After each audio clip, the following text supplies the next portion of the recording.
Hey, thank you, Danny. As usual, it's always the technical fault. But at the same time, I would like to say thank you for coming. Some familiar faces, some not familiar faces. So thank you for listening. So a caveat. Halfway through, you're bored, tired, feel free to leave. I won't mark you all forever. Don't worry. So feel free. What I have now, as I talk and ramble on, I don't do this for a living. As I talk and ramble on, I have 94 slides. One to go back and look for images. So either I go fast, or I just talk and forget to turn the slide. So you all feel free to remind me. And at the same time, what I hope to do is to share with you, rather than instruction, not paid to do instruction. I share with you what I have. At the same time, it's not like that. Basically, on paper, today I'm talking about toys, movies, and blog. How design influenced my life. So as I start to ramble and I'm slowly feeling myself freaking out a little bit, I spent this whole week looking through all old photos. And I'm of the generation where it's printed out photos. Not digitized. Then the scanner at home, pardon my English inaccurate after a while. So I will take pictures of photographs from my handphone. So I can put slides up. So sometimes it's blurred, trying to keep it straight. But as I'm doing all this, it just reminds me I'm of that era of digital print. I found a lot of negatives. There's like a whole bunch of negatives from my life before. Later I'll explain what life before means. A whole bunch of negatives is like, where can I go to print photos? Then whatever digital photos I have for the past 10, 20 years, I kept down to a small image. Same size now. Put on Flickr, also small image. So want to do anything big, higher res, I don't have any records. So if anything, by the end of today, if you don't take anything away from me, just remember archival. Store your stuff, be able to access your stuff. Does that make sense? Throughout my 30-year story, I haven't told everyone as well, I have a lot of photos, yes, far down zip disks that nobody reads anymore. Even videos from the past, I got mini DV tapes that don't necessarily be able to use. So thank goodness today just pictures. Pictures of pictures that I took from my phone. That is the industry move on now. So having said that, yes, my mind is slowly going blank. And bear with me, and I'll constantly do that, because that's the only way to keep myself awake after lunch then. I also check out again. But at the same time, what I will do, as I ended up my own life, is that maybe you don't really care about me when I was in secondary 4. God, I got a picture. But maybe you don't need to care about me when I was in secondary 4, and how my life led.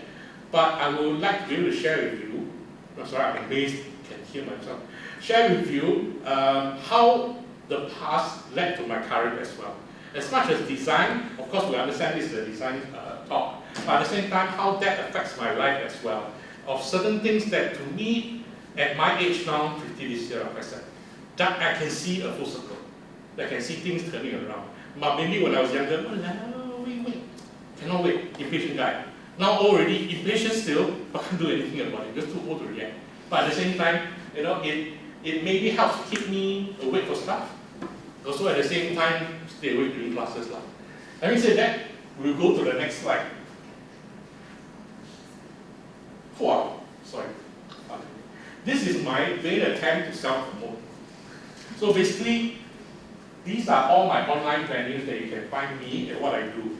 People that know me from my blog, from the top about me, TOYSREVIL, all these are free. I have to say, all these are free. Some of the cheapskate buggers through these 20 years get everything free. There's a downside to it, but upside of it is you keep it free. You don't spend that much money, but you are able to be accessed by everyone else. So again, my blogspot, my Instagram, my Facebook, my Twitter. From here later on, there'll be another story where TOYSREVIL used to be a .com. Paid for a domain name, had a .com, lapsed because expired, no money to pay. Then gone, lost. Then I applied for a .net. That recently also left, didn't pay. Just after a while, just okay, I don't want to understand. It looked great on a name card because I shot. Rather than say blogspot.com. But having said that, it is the trappings that you tie yourself down to. I tell myself that, of course I wish I had a .com back. But at the same time, somebody tried to ask for it and it's like $2,000. There might be total. Okay.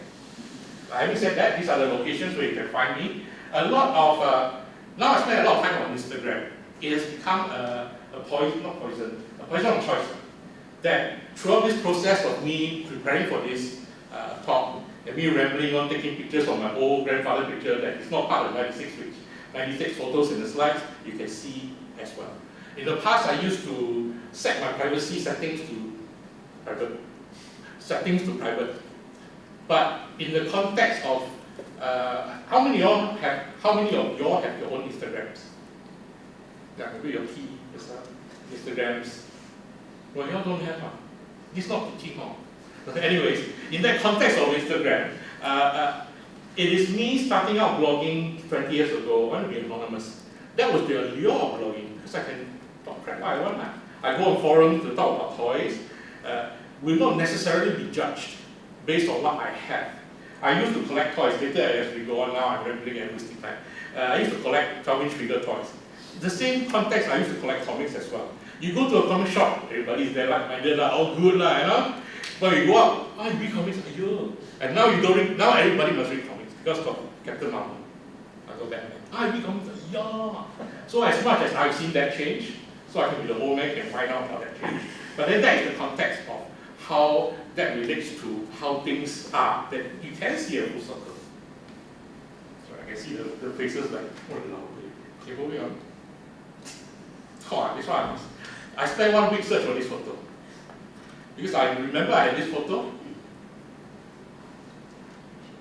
I was searching for this post. Quite hard. 1985, I think my brother took this picture for me. This was in an office, no, our house at a walking room. I remembered, I think 15, 16 years old. I was trying to do This Is Me before the time. So I put the posters in the background from smash hits, from comic books, the cassette player with cassette decks like I cannot see face, sorry pardon my English, cannot see name, comic books which I read, the files with the montage pictures, the very generic like that because last time no idea. And the bloody warm jacket. I remember the sweater, it's very warm. Even now Trump viewed one thing, back then even skinny, warm. But for the sake of picture, all good. I remember taking this only because fun, want to show off. It was a chance, we had a chance to play with this at home. But I did not think further beyond this. It was just setting up picture, then picture, good fun.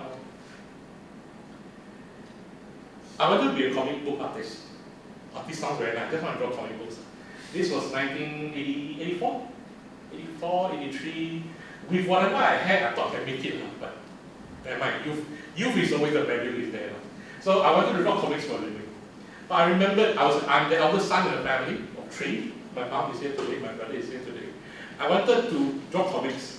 But the profiling of Chinese is firstborn, go study go university, get a degree for Pete's sake. But it wasn't all must be doctor, it must be degree can. Of course, I'm the dude in secondary 1 seat for the front row. No, second row. Not that one, on the second row. But gradually, when I go to Sec 4, see at the back already, limp. Become the wannabe gangster, but cannot make it. I remember I follow a couple of other guys, which I thought were gangster. But then I realized years later, they also want to be. So we do crap stuff, but never made it. Then, if I made myself as a kick-ass gangster, even though my mom is like, well, my son like that, but at least got better order. But in the end, it's like, wow, wannabe also fail. Having said that, I want to draw comics for a living, but at the same time, didn't manage to. Long story short, because the time not a lot. I failed my O-levels, first round. Then there was the opportunity to join VITB, join graphic design. Back then still got B, not VITB. VITB, Parody Vocational Institute, which was under VITB, Vocational Institute Technology Board, which I cannot remember because I'm old. It's basically technical college. You learn the craft, you learn the skill. It's equivalent to currently ITE. So back then I found out, there was graphic design course. It was a diploma course. It's like, okay, graphic design, can draw comic, can, make money. Then I joined Parody Vocational Institute. You still can see smiling. This is obviously, don't know what I'm doing, put leg on the table, still can relax. I basically did that for 3 years. Okay, I'm not saying jialat, I graduated. Did I graduate? Yes, I did. This is what I did for 3 years. Now, this is for the first foundation course, first 3 months. I remembered, sorry if I'm rambling, I remember when I said I failed first O level, I went to VITB when my parents went there to check on my portfolio, like, can I get a seat? And everything was fine. They looked at my drawings, which now thinking back is horrendous, but I wish I kept records of. But the thing they asked was, how much did you get for art for O levels? Which is very fair. But that's like, how much that? Because my school did not offer art. I'm in the art stream. But the school, the rationale for not offering art was because no art teacher. So for my 4 years in secondary school, we had art class, but no art teacher. So I didn't have a chance to sit for art. But because as a student, I don't know. They go there, how much you got for art? What's that? I repeated my secondary 4. So I repeated my secondary 4, of course, at the same time thinking, okay lah, study lah, don't be a loser lah, study lah. Of course I gambled at the back of the class lah. But at the same time, I took art. But the school still did not have art class.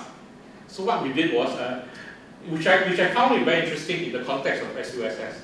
Because back then VITB or VITBS also held weekend classes. It's like twilight classes right now as well. So they have a weekend course for people to do art. So it's like attendance based. I'll go there, take, the logic was art lesson. But the dude would just put things on the table and disappear for 2 hours.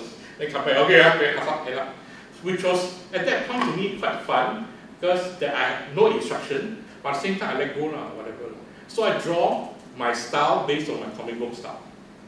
So it's like a wish come true, but at the same time can pass on, don't know like, but attendance based got attendance, managed to take O level, managed to take art, excel at it, I think got A2, happy like what.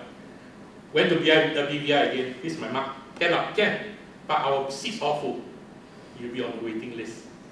So it's like waiting list, but at that point in time, I could not able to go to a polytechnic. My other option was secretary course. Learn secretary or marketing. Management, no marketing. Also drama. So I waited. So by the same time, with luck, I'll put everything on luck. Then I managed to get a position in VVI. But at that point, they offered me interior design. It's not graphic. It's like my heart, draw comics. But we knew about interior design. Their logic was, what they told me was, you sit through the foundation course. After the 3 months, statistically, there will be people who leave. Then I jump into the classes. So I'm like, okay, fine, I mean, what have I got to lose? So I did what I did. And after 3 months of foundation, I was given a chance, but I didn't take it because I fell in love with interior design. During this time, before I, this is purely show.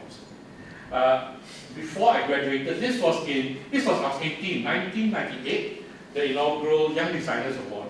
It was quite funny, I was one of 9, not the only winner, one of 9 winners who won it.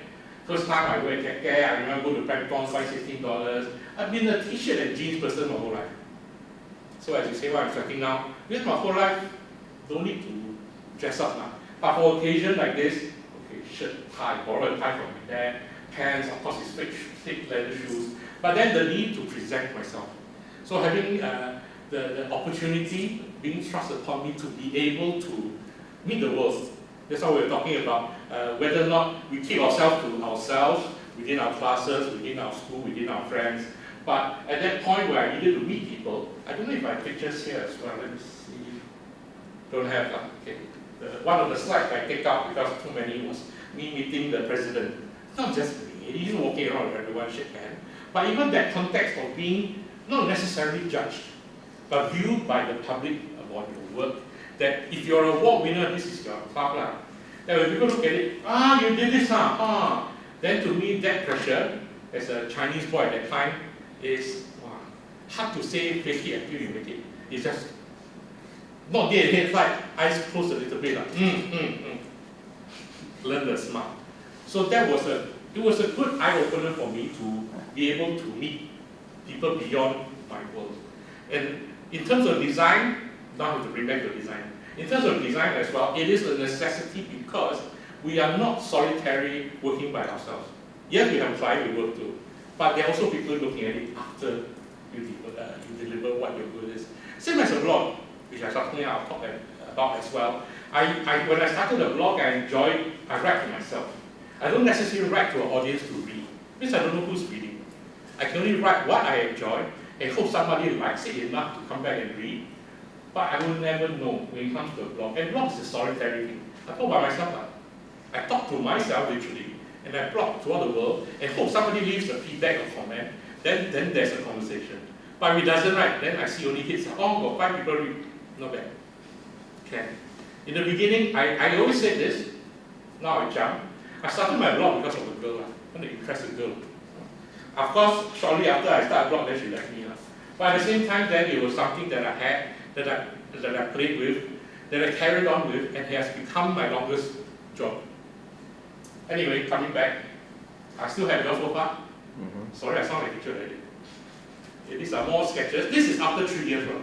Before that, first year, I can enjoy what I do. I like it because there wasn't a particular theme. There's no climate. You just draw this. Then draw. Then your teacher will critique the color here. You should be a bit more dynamic. You don't see the gloss. Then you they tell me what to do there. But maybe that context is not as clear. Because how do you want to draw and somebody tell you how to draw? If you say anatomy, then I can understand something has an even balance that everybody has a starting point to talk off.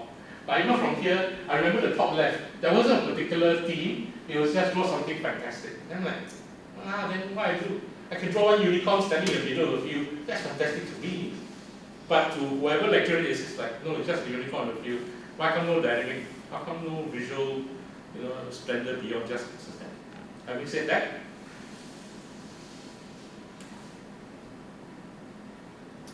what I didn't have pictures here, which I'll put on my blog eventually, was what I won the contest with.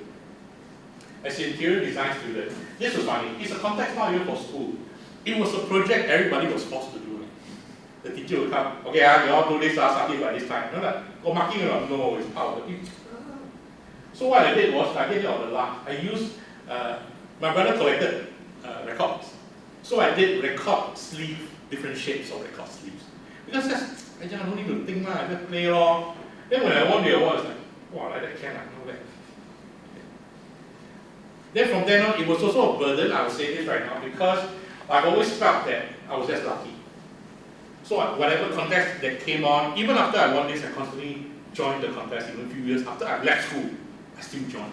Because, okay, cannot just one strike, I must win again, to prove my own worth. That has pushed me throughout my entire life.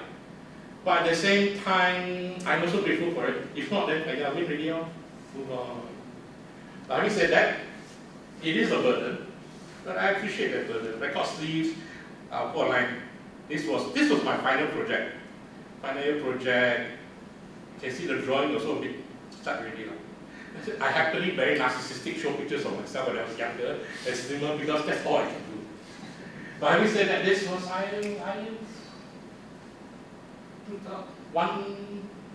1988, 89. Young, got chin, got waist, can pose. I would say at this point, my influences were very obvious. Even in terms of design, name, colors, I was very into, and I still am into 80s music. So I no doubt for me, Hall of Sun is like sure some Tears of Fears music somewhere. And these are the things that have informed what I do in terms of design or whatever I choose to do throughout my time. From young, even as I get older, I still go back to whatever I resonate with. Yes, maybe certain things that you like visually or visually what other people like. But at the end, I still have to be able to connect myself. If I can't connect myself, whatever design you talk about is pure aesthetics. Pretty, if it's pretty, it's okay. In terms of toys, later we'll talk about as well. One toy that looks great, but there are multiple colorways. There are multiple colorways, one fabric, there are 5,000 different colors. It's endless. Then, can you say, oh, I like this, I choose this, oh, your taste crap. Oh, you have good taste. How much is it? So a lot of people will talk about that context, but maybe for me, regardless of what it is, it's the connection that, be it if it's selfishly, and I will admit if it's a selfish thought, then it is a selfish thought. But it has to connect to a certain degree. If it doesn't connect, then what's the point? We're always either, I would say copying everyone. I teach part-time in film for a few years. Even to my students, I would say, you want to copy, make sure you copy that well. You don't do a copy and you fail your copy. Then what's the point? If you copy, if you can achieve copying someone and reach that standard, then yeah, you can do it lah. Then you choose to do better. It's the same context as a lot of toys. A lot of people now have bootleg toys, made in China, fakes. But to me, the logic is, the toy making is not an aspect because they have the technology, they got a factory. You can make a bootleg toy. They just use other people's IP. But it's wrong, but at the same time, it is not about how well that toy is made to a certain degree. A lot of people like the design, they like the name that attached to the design, so hence their importance. So to me, in terms of connection, that is important to a degree. As I go on, maybe a bit clearer. Okay. Sorry, I'm talking rule dominance. This one fake, now they give the hashtag. Back then, when I was in army for 2.5 years, there's no such thing as rule dominance. Just earn my money and bugger off home, and that's it. I didn't have a girlfriend then. No, I didn't. So, I was lucky in the context, I was in a situation after my training that I was office bound. But not downgrade. I was office bound doing security work. But because of that, I had a chance to freelance a lot. The thing about, I'm sure people would know to a degree, and I ramble on as well, I keep on forgetting to look at the watch, is in the army context in Singapore, guys, the male will be conscripted to go to the army. That one is without doubt. And I delayed myself going to army as far as I could. Because I remember O-levels, I failed. Then I retook my O-levels 1 year. Take 3 years design, 4 years. So by the time I entered the army, I celebrated my 21st birthday. So that's one thing to celebrate there. But to come out, I started work at 23 years old. In that context, my peers all working with you. But having said that, during that time in the army, I had the opportunity and a chance to do multiple design work. I designed a series of mouse stickers. Paid. I did logos but never paid. I actually did, and this is my pride and unfortunately, I actually did a 60-page comic. I co-wrote and finished and inked a 60-page comic. That was paid for. But at the same time, they choose not to print it at the end. For me, it would have been a badge of honor because, yeah, I'm a published person. Then my dream of doing whatever comics I had in the past would have solved that. Whether or not it pushed me on to the next, it doesn't matter because it didn't happen. So now, it's the only chance I can show you all, besides on my Facebook, that there is an existence of this, but I'm not going to get copyright, get into trouble and show you all 60 pages done. But at the same time, whatever had been achieved during that time it did help me push and move on to the next. Besides drawing the comic, drawing mouse stickers and whatnot, I also did stage design actually for a local contractor, which I also won't name. And that probably helped me, expose me a chance to do stage design per se, because I've never done stage design. Interior design is one thing, but stage not necessarily. So I bashed my way through until, wow, I'm very happy to see this picture. Because I probably won't get this picture from myself again. This was I came out from army, 1993, 94. Arrogant. I was working in a design firm. So my first job was an interior design firm for 1.5 years. Sorry about the timeline. I was a junior designer, not going to pretend. So I was very familiar with razor blade because we have to script drawings. So I spent time scripting drawings, printing drawings. There were design discussions, sure. But because it was a big company, there were 40 designers.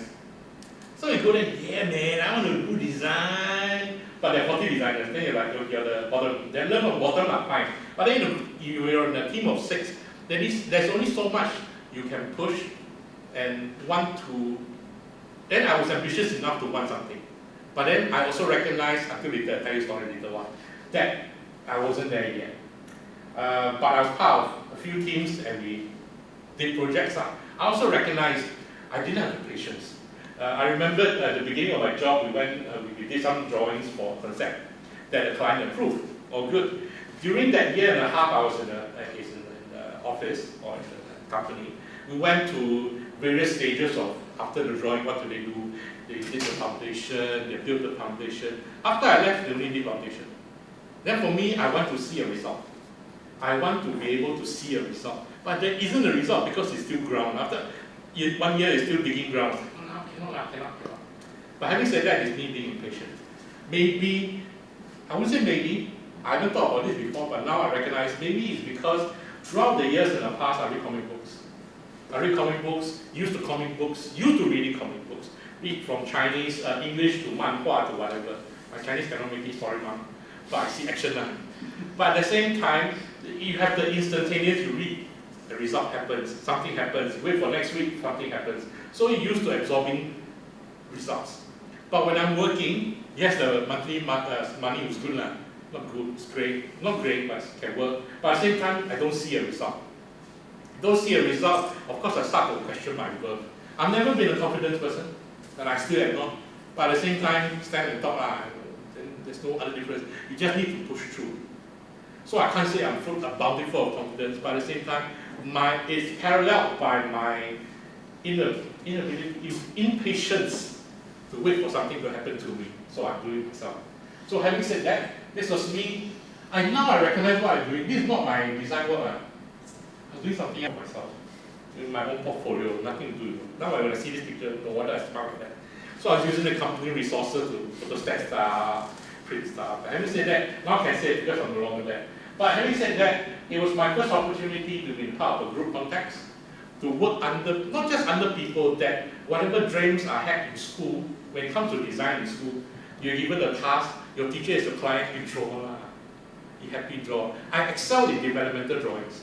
I always have tons of developmental because I know my result is not spectacular. I'm not deluded to think that I'm such an exceptional designer, I have great results, but I enjoy the process. But having said that, it was teachers who forced me to draw, but because they forced me to draw, I draw more. Then I constantly draw, I like a lot of developmentals. And I see as a lecturer, now as a teacher myself, quite good at the path of education is very good. So to me, that helped me a lot more. Even until now, when I sketch for myself, I don't rub away my pencil marks. I still see the pencil marks. For myself, I guess it's fun and it gives more texture to what you can create. But understandably, whatever you design, you go out to the public, you give everyone else, people will judge you for the end result. They won't judge you for the process you went through. They won't judge you how long it takes to do this. I remember during film as well, when we always say, I have no budget. Wow, do this film for me, blood, no budget. But for all intents and purposes, I'm sitting in the cinema, I don't know your story, I look at it, it's crap. Oh, because no budget. It is results-based, and that cannot be denied. It's one thing when I talk also about we design for peers and design for public. Design for peers, people in the same line, we know what each other is doing. Then you can see the blood, sweat, how long it takes. You go to public, I don't care, it's crap, It's perfectly what it is. Nothing wrong there. Not going to say anything beyond that, but this face at this time, dancing at Hard Rock Cafe on the table, don't ask. It's okay, just first time get salary, can do a lot of stuff. These are some quick pictures, don't worry.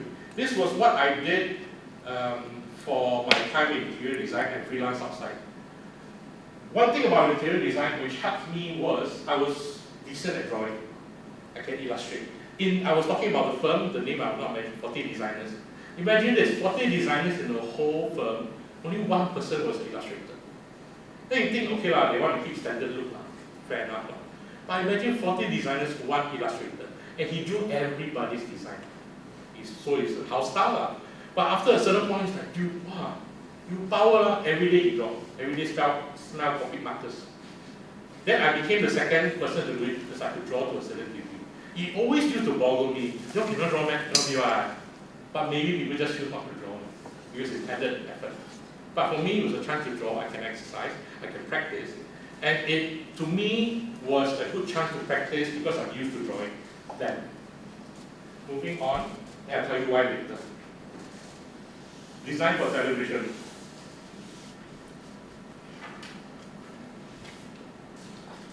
This happened when nearly the end of my 1.5 year in interior design, when I got a bit impatient, want to move on, but I don't know what to do. I remember seeing an ad on television by the then SBC, Singapore Broadcasting Corporation. They're looking for designers. I remember looking at it, siao. Then a month later, then remembering it, maybe. So I gave them a cold call. Young, impulsive, cannot. Gave them a cold call. First thing said, no, it's over already. We're not looking for designers anymore. I can't remember what I said, but I remembered my arrogance from young. So I stick oil salesmen them until they agree to see me. Can't get you to see also because maybe I was too irritating.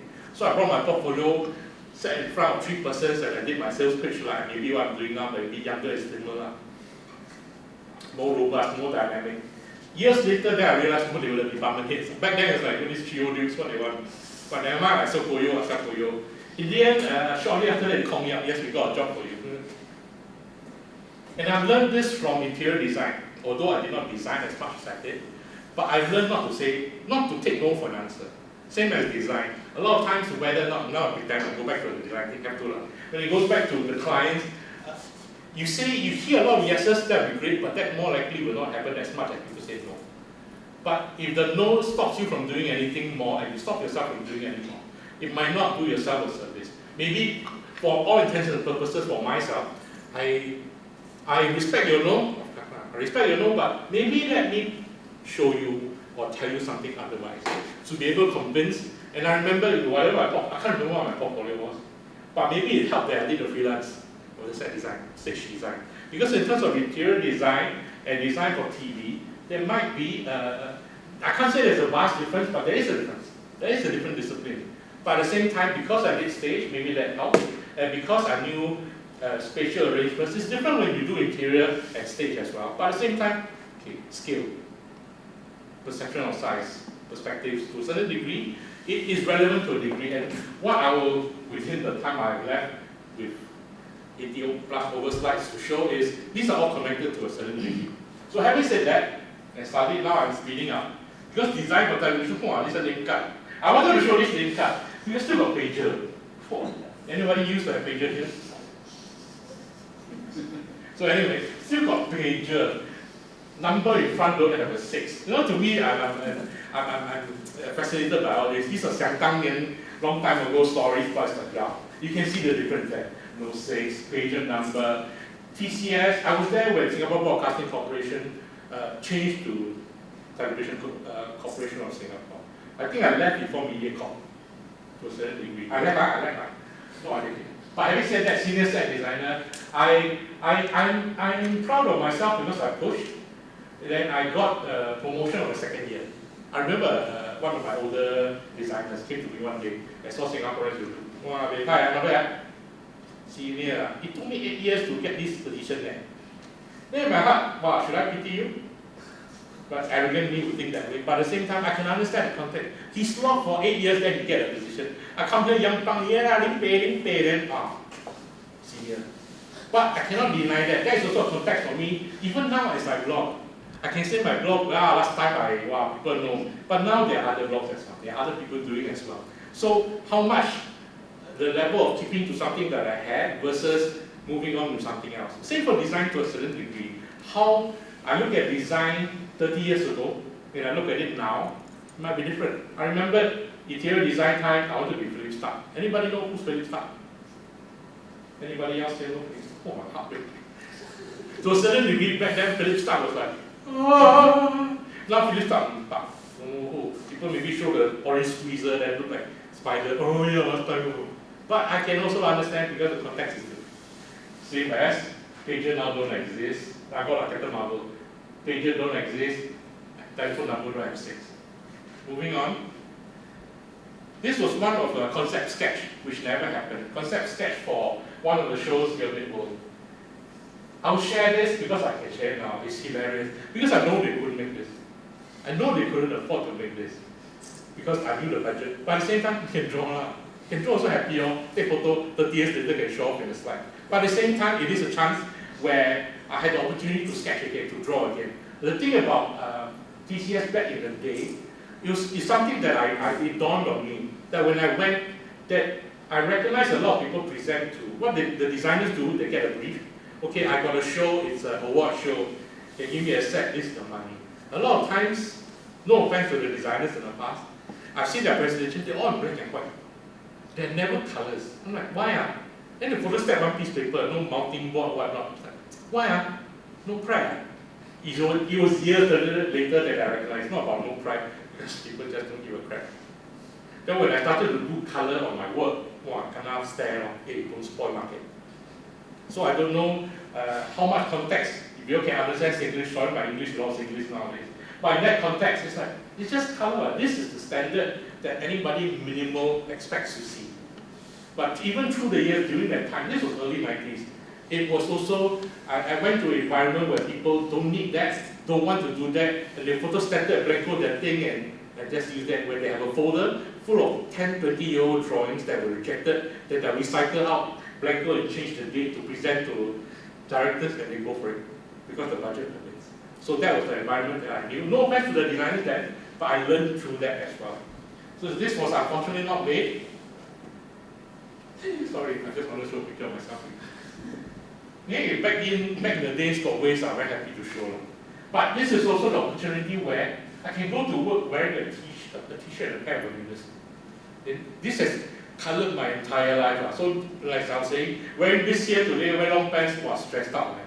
It's very hard. Oh my God. But having said that, the environment then was more results driven than how I look.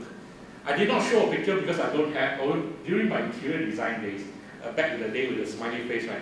I remember going on set, going to a site visit.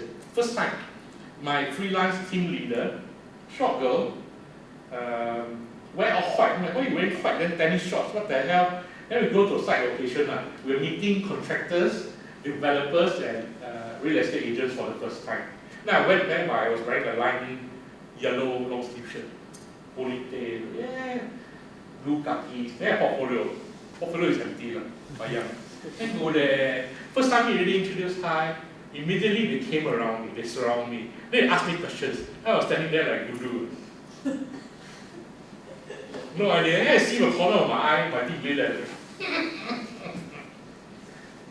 Waited a little bit, then she stepped in and she started to answer their questions. And years later, I recognized it's a simple question, but I just did not know. So whatever wayang I drew, I wore, it just did not matter. They fell for the visual, but I didn't have enough knowledge to give. So after a while, even in times like this, I stopped worrying about what I wore and just worried about what I present. Even in contexts like this, I cannot remember what I presented for. Even now, I go online, people also don't know what I presented for. But I can remember being eager, and I always remember afterwards since, people look at it and that's okay, then after we just change the ball. But having said that, I can also recognize from there, whatever design you have, good or bad, people can't read your mind to know. They need to see a visual aspect. They agree or disagree, we make changes. In that context, then maybe it works. But then that becomes a conversation, it becomes a connection again. No? I look at it, I remember this from this movie, maybe it works. No, I have no idea. So whatever I felt I had far out ideas in the past, which I felt I did, but it wasn't able to be accepted because people don't understand it. So that I can understand, fair enough. Moving on. Okay, sorry. These are quick pictures of samples of what I did for the Star Awards 1998. So what set designer, which I always appreciate, set design for TV does, is we conceptualize, we speak to client, we design, we draw. So we draw, sorry, color faded, not faded, it's blur, that time very blur. We draw, once you confirm, we ourselves also draft the elevations, the floor plans, everything ourselves. There's no other people to draw for us, it's we draw ourselves. So from designing to documentation to floor plans, everything we did. So even like this, right, the context of the drawing, I enjoy doing it because it's fun. But at the same time, it's also necessary for other people that are part of the production that is not part of design. Let's say this is for the lighting man, this is a floor plan, and these are their lighting truss, where the lighting is, so designs are formed based on their truss. So it becomes a team effort. So even if a lot of times people just give this, they give to the designer. What the hell is this? How tall? What color? You won't necessarily know. Even all these numbers I put is actually part of the construction. When I have separate drawings of how this thing is built, how tall it is for the contractors to build, all A is A. So there's no confusion, A is ABC. A, 1A, John 1B is 1. So after a while, it's a breaking down of whatever is needed, but at the same time it's clear enough for people who might or might not understand what you're doing, but simple instruction, okay, this join, this works. Because a lot of times, and this is no offense to anybody else, a lot of times certain things are not indicated as simple as that. You go there, how come this one lopsided? Don't know, ma. You won't know because you're getting somebody else to do, set together. I might be sitting 1 month and drawing this happily, I know it in the back of my mind, I know how it works. But give to somebody else to do it, you can say, hey, you got no brain. I don't know what you're drawing. Then whose fault is it? So it's not a matter about fault, it's not a matter about making clear what is it that you are doing. So in terms of context, I wanted to show this. And all of these are all related to design as well. So interior design helped me navigate what is needed for TV design. Yeah, this is the result of Star Wars. Okay, this is a quick one. I always want to say. The one of the key things, there are many key things, I'm always very grateful for TV design. They used to taught me everything I knew about film afterwards as well. One of the things I learned from TV design is we used to recycle sets. Recycle a lot to save budget. This was from SUSS. You all remember, because every time we watch our own fellow designers show, then we watch, there are one. Then we tell our own kakis, the people who set the set, keep coming. Keep coming. Anybody? Choke. So we'll do constantly, like this was from another show, this was from, okay, this was this one. This from another show, this was from another show. So basically that's what we did. We mix and match. So learn from the past, mix and match, save budget, but of course want to be unique. At the same time, you can't think that people won't see it. In the past, I made this very profiling.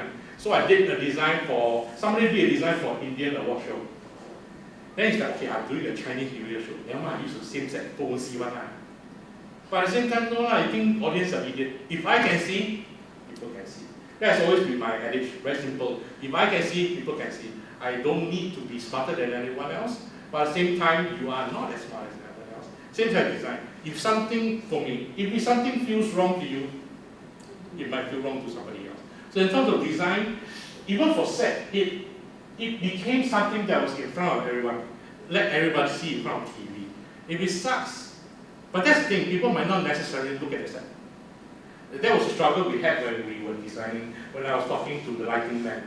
And in the past, before designing for TV, when I watch a TV show by myself, they look at the set, wow, look like crap, man. Well, the lighting never use brain do one. But once I start speaking to them, talking to them, we can understand. And it's the growth that everybody lives with. I don't know even until now. It's because everybody compromises. Because in the end, design is compromise. But that compromise is in lieu of expediency. Instead of solving a problem with a great solution, we solve it as quick as you can and just move on to the next. So a lot of times, even for stage and as well, and then I start to respect the lighting designers more. We'll sit down with my drawing, with the fog lamp, with the elevation, then recognizing, oh, this will top, next time to hit lower because of my light. Then we learn. Then that's where the group adage makes sense. You're honing a craft. As much as I would love to hold on to the notion of honing your craft in terms of design, a lot of times it becomes work. Because if you're not honing your craft, you're doing what you're doing, then you're just using tools to finish your work to give. Nothing wrong with that, totally nothing wrong with that. Me, want to be artist all these years, still cannot make it, that's why we're still floating. But at the same time, then there is the craft that you need to work, something to keep it going. If not, then it's just dollar and cents. 5 o'clock, go home. I remember in TCS, I constantly stay overnight. Yeah, the detriment of my ex-girlfriends and family as well. I'll stay overnight because I enjoy it. Not because, maybe suffer for punishment, but the thrill of drawing and whatnot, it's like creating. Can. I remember beginning my team leader, my boss now, we stay overnight, we put a blanket on the floor and just sleep. Then next morning, just wear shorts, then t-shirt and go toilet, shower in the toilet, set. In the beginning, I'll stay overnight for what? We're not going to pay you. I never asked to be paid off. Until a year later, I was in TV design for 4.5 years. Until later, he walked past me in the morning, I'm in shorts. Give up, brother. I work for you free.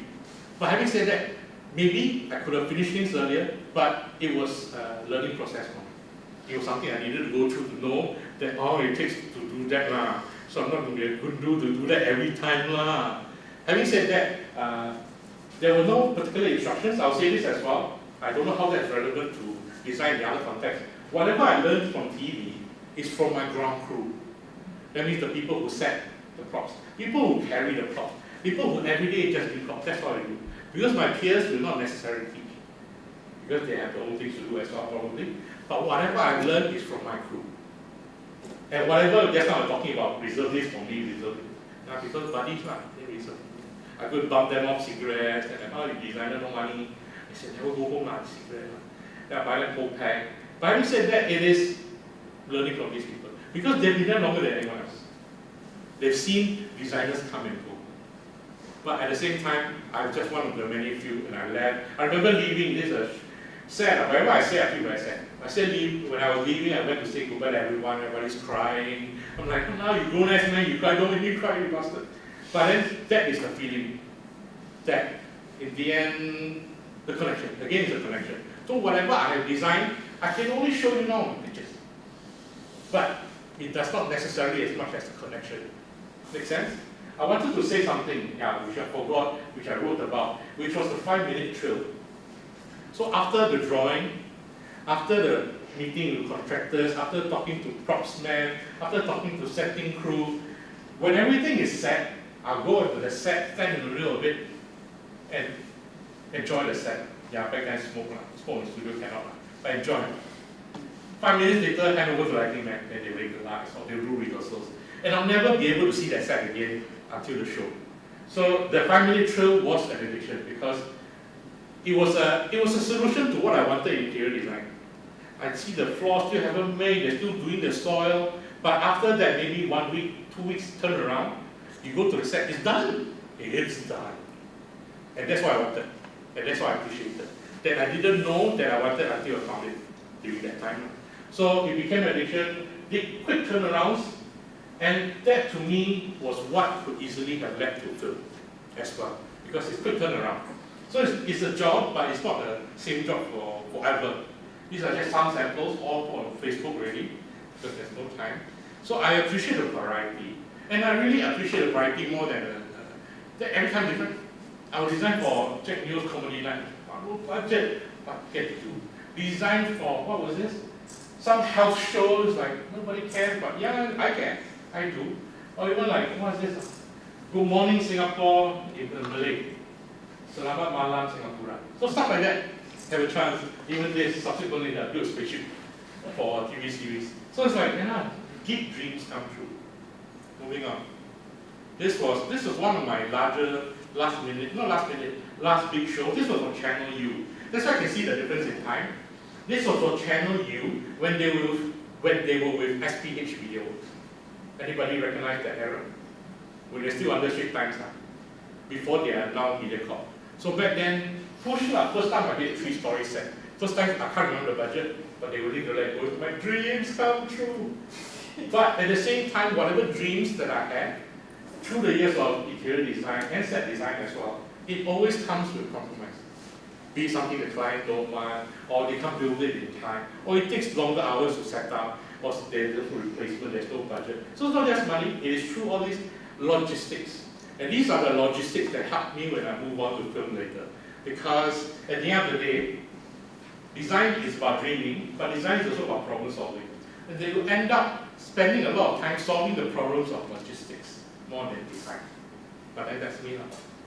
Okay, finally, design for picture film.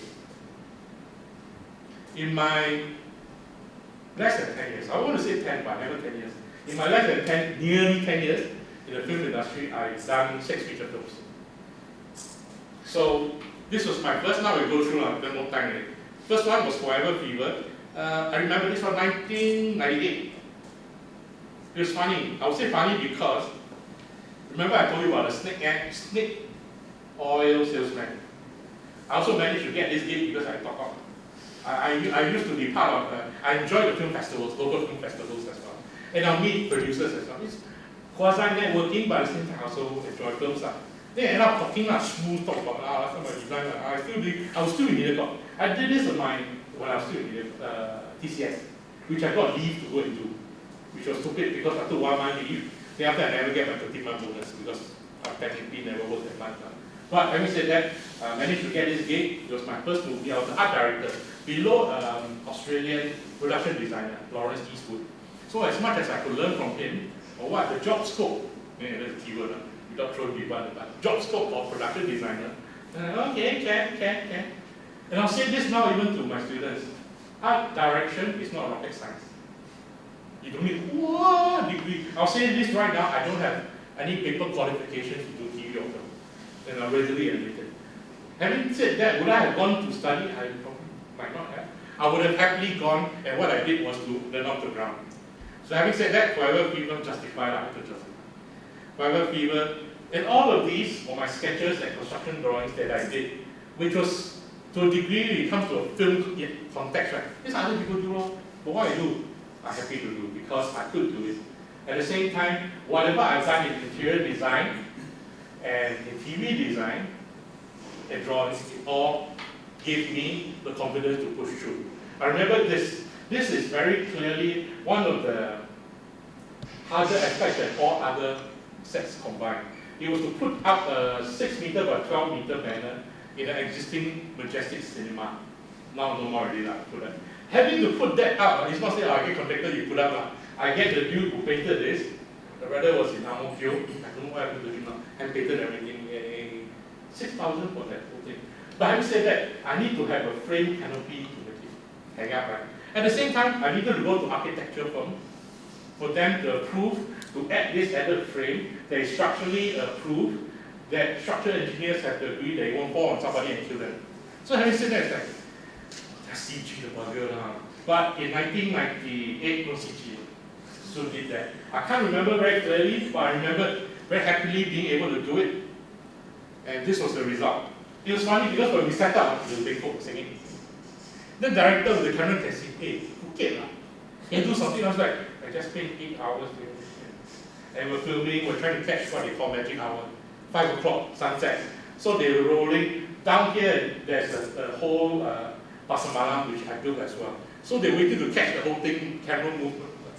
How to make it straight? If I can, I did it 2 years ago, brother. But then we still try to do, long story short, the drama, whatever. People nearly being carried away because the wind was big. We still shot with the thing crooked. But then, you're so recognizable at that point, it is what it is. Enjoy it because that's film. Not saying you can get away with things, but all these stories and all this fun is still part of the passion.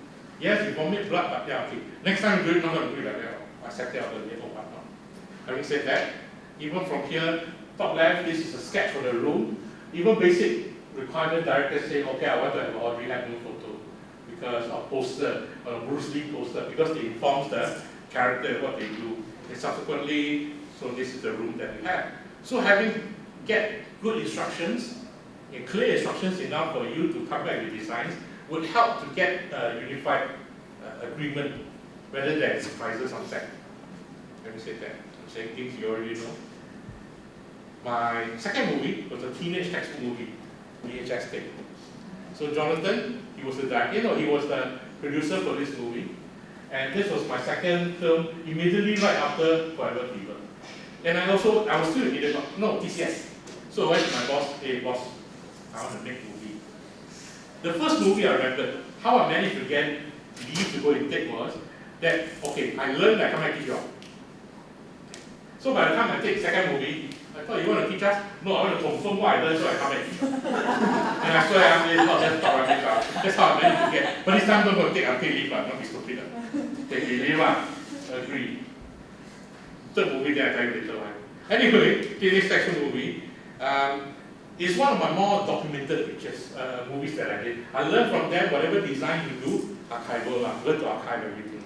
Unfortunately, all my archive small pictures are asking.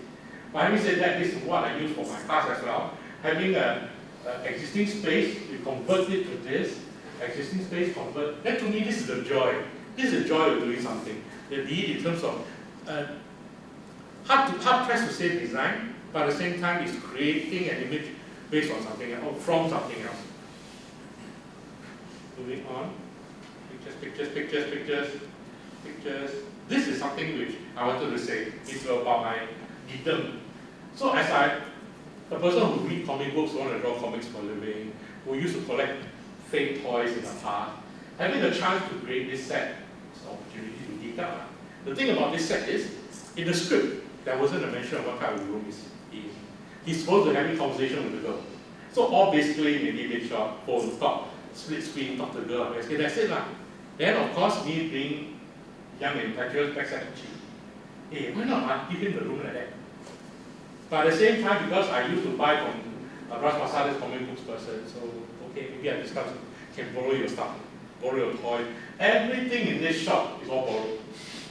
Everything is borrowed. Of course I have to give back. Except for the bed, buy from Salvation Army. But everything is borrowed. This one is producer's phone, everything, all this borrowed, set up, strike the next day, return. But I said that this was an opportunity for me to geek out. Throughout my years in the project, whenever I can, I try to add comics, toys on set. But not every movie or TV project allows it. But you know, it's a little thing that I like to do. Moving on. Coming back to this picture, which I did not recognize until later. So basically what I was doing when I was young was basically the same thing. I'm setting up the stage, trying to tell the character of what he is, what he likes and what not. And it did not occur to me until later. Yeah, I'm just reliving my life. That's okay. That sort of works to a certain degree. Then to me, that's connection. If there is no connection to what you're doing, whatever you're designing, it's just purely aesthetics. Pretty. That's all it is. Moving on. Okay. Now flash through my third movie. My third movie was a Chinese movie. I used to give it a lot of crap. This is a Chinese movie. But it has the distinction of being the movie with the most settings that I did. It's about 36 settings. Like when you look at the result, when I look at the result, sure, not allowed. But at the same time, it was also a learning experience. Different crew, Hong Kong crew. So it is not just about design, it's learning about the craft and the people who do it and the speed in which they do it. This was a bootleg VCD I bought from MRT, because I could not find a legit. Even until now, I could not find legit. Then when I look at the quality of the VCD, it's like, hey, this is good quality stuff, right? Where did they get from, man? But at the same time, I'll never be able to find. Fourth movie, directed by Jonathan, Song of the Storm. This was my first and only foreign movie that we went to Vietnam to shoot. I think I spent 4 months in Vietnam. I could speak Vietnamese a little bit there, now cannot make it. I was going to move to Vietnam, get married, and stay there some more. But having said that, it's a Vietnamese movie. I remember the script. On the left-hand side is English, on the right-hand side is Vietnamese. And so the dialogue was all in Vietnamese. So the director, there are two directors. Jonathan was the aesthetics, the visuals, and the other person was the actor. So every instruction we had was spoken twice. And action, nang nang nang nang, or something, nang nang was fast. So it's always double instructions. So it became an opportunity, a call opportunity to be able to work with different people, different levels of different craft. But at the same time, the craft is basically similar. It's just the speed might be different, instructions might be a little bit different. But effectively, what you come on screen is, I don't care if it's foreign language or not. I understand, don't understand, but if it looks crap, it looks crap. If it looks good, I don't need to. So when I do art or design, if I don't want to worry about, a lot of people will look at the movie and it's bad, and say your movie sucks. It's like, I don't care. How is the art? You like the art? But having said that, not necessarily everybody will compare that in relation. Some of the stock, got mountain, green. Got riot, got car, this one very sad. I always until now very sad, very apologetic. It's not the photo setted out on paper, then we go and paste on. So you say it's a white shot, I won't see one, and of course got close up in the final shot. It's a photo setted text. But having said that, these are the little, we got tanks. These are little things we did. What was that? Oh yeah, got a chance to draw, go on location. On the top left was a location that we had. Not bombed out, but it was like dilapidated. So it was a joy to be able to draw and give to the crew, make it happen. And they make it happen, then they made it happen. Then it's not that thrill of that, versus in the Singapore context where you draw, you do. A lot of times in the local context, it becomes a point which I understand now why a lot of designers in the past, they don't necessarily give color, give a lot of things. Because it's as simple as you draw, you do. Nothing wrong with that, but at the same time, people will feel committed to do something. Even a lot of times now, say storyboards and draw, show me storyboard, show me what's going on.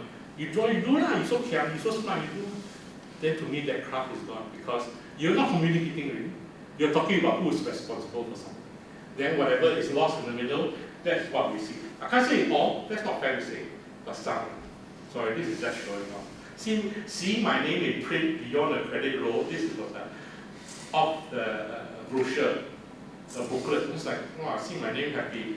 And I'll never deny seeing my name in the credits and whatnot, because they say, hey, that's me, man. Because whatever we do, with whatever money we earn, 30 years later, I'm still showing you this. Whatever money I earned, I spent already. Whatever days I had before, I finished already. What is left is my legacy. Whether or not, now I can show you all this, but you have not watched the movie. Has anybody watched Song of the Storm? Now I can show up and see, because you're not watching the movie. But, having said that, if you watch it, maybe the context is different. The connection is different. Moving on. This was my crew. Yeah, I realized during the middle of the shoot, now I'm telling stories. I remember in the middle of the shoot, there was a long shot. The camera was here, I'm seeing. It's like a five-minute truck ride. So the truck will come down, then the camera is there at the bottom of the path. And I remembered something was missing in the middle of the shoot. So I'm shouting to my standby, bring that thing. So somebody from far take up something and run to me. Until run halfway there, I realized, oh my God, it was like, all my crew like 50 plus, 60. I was 30 at that point, 31. So people look at me, 31, Singapore, but at the same time, my crew of 50 plus was running. Then I'm thinking, oh my God, I just made my father run. In that context, I understand that. I look at them now, oh, they're all my seniors now. But to them, maybe they've seen a lot of young 30-year-old punks come and do this crap before. Yeah, I know your stuff before. But having said that, for me, it was an exercise to be able to work with them. Fifth movie, Perth. Has anybody watched Perth? I asked now because the new one. 2004. Perth was one of my more favorite movies that I did because I achieved what I planned to do as close as I could. Based on like a two-man crew, I got a limited budget. But because I got a limited budget, because I got limited crew, and because of experiences from before, I knew what to deliver, what we can do more, and what to promise the directors and what not to. So by the same time, everything is clear on board. We went, like for example, you go for location recce. Location recce, that means reconnaissance of the location to film. I remember I wanted to paint the wall a particular color. But it's like, they're not going to paint. And it is a camera test. They bring the camera to film during afternoon time to see how the light is, how people react to light and whatnot. So in the end, I brought different shades of color paper. That is the color of the wall that I want to paint and put it on set. So that's something to me is like, oh, I'm happy with myself doing that. But a lot of contexts, we don't necessarily do that. We just use as is. So these are the little things which I embraced more in this movie. Fifth movie at this time. It's a bit hard to say, not to show visuals. If I could show video, that would be great. All of these were bought from thrift stores and Sungai Road or whatnot. And not necessarily borrowed or bought. And all of these got no receipts. One thing about film production, you buy whatever, you have a receipt. Because somebody gives you the money, you give back. But this one I mentioned before, dude, I won't get a receipt more. So if you trust me enough, I take a picture, I'll label everything with price. So out of all these are all bought for at Sungai Road, flea markets, somebody left over or whatnot. So it was all built up. So that was fine to me. Oh yeah, this is one of the instances you see Polaroids. Anybody get familiar with Polaroids? So you see this Polaroids. It was necessary for us on set to take continuity photos. Take a picture, this was how the shot is, we make comments, what scene was this, what was this going on, remember this and whatnot. Remember this, because this was the era where we used Polaroids, not taking prints on the picture. So we get more Polaroids. Coming back, this is the US Region 1 DVD cover. Why I go and take this? Because somebody passed on me. Because this was the only one that has the set design featurette. So part of my dreams of having my designs be more than just you see on screen. That's like a 10-minute talk about designs, which was funny now, but this was the time more or less when I was doing a blog as well. But how were I to communicate the pictures to people in the US? So what I did was I did a blog.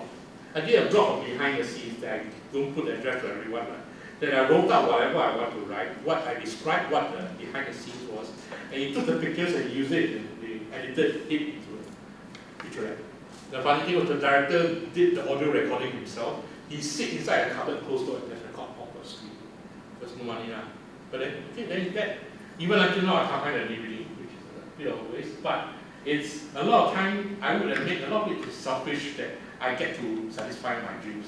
I get to do this. I got a DVD feature there. But having said that, it's more, I'll talk more about that later when we have time. Probably at this point, this was a more poignant picture of why I started out my career thinking there is no bad teams. There's only a bad team leader.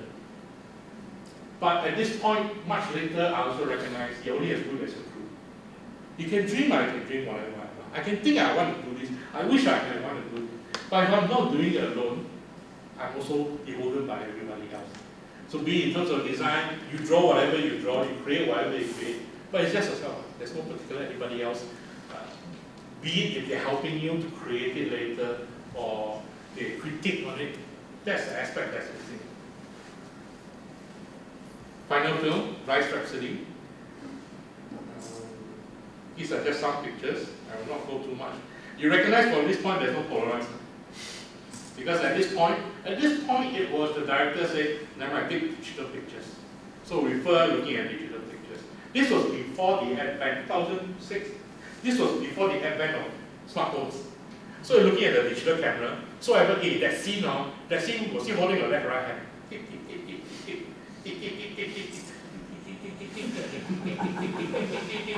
No, the other scene. Of course, now different with the headphone, I will scroll this one.